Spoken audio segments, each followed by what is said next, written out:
So I'm going to talk for a little bit. These are my beliefs on creation and our place in the world and our purpose as Native Americans.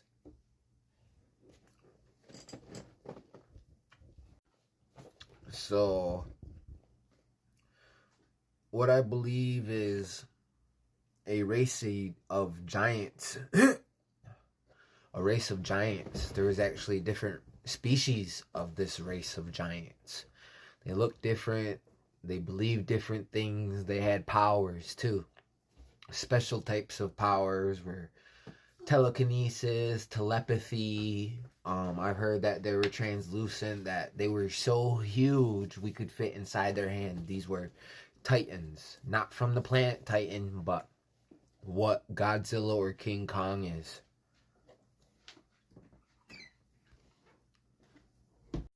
And in their world, there was a tree of life, a tree of peace, a tree of knowledge, right?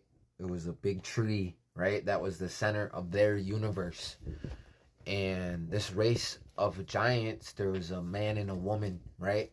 That she was pregnant and she needed roots to this tree for this tea that she wanted to make for her baby, right?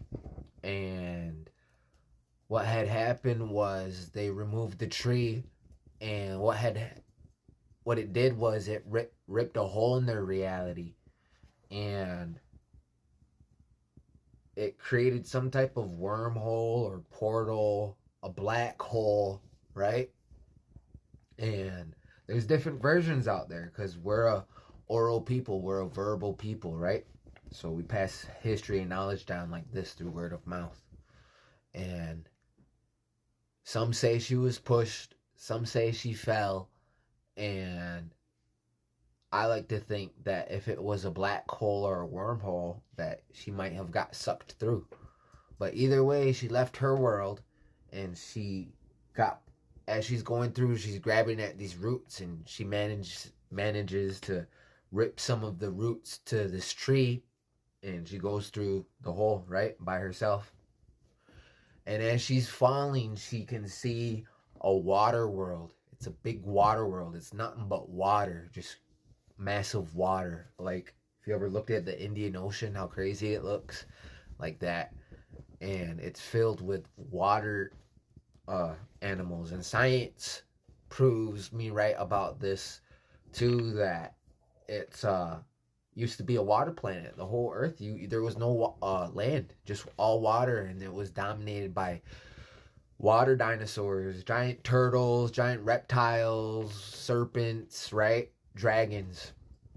And there's a version where it says she was guided down. There's a version where she says by a dragon. There's a version where it said that she was guided down by a flock of geese or heron, and she saw a water serpent in the water, but they brought her to the back of a turtle, and that's what became Turtle Island. Now, in the story, they don't say whether Turtle Island was Pangea or not. That's kind of like what I believe it was, because they say the continents were once connected. It would make sense that Turtle Island was Pangea because we've lived through multiple resets, right? So either when the world was flooded, that could have been the third world.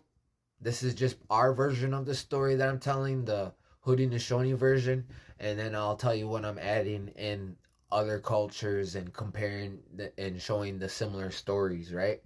And when I speak for myself, these are my beliefs and what I believe to be real and what's the truth.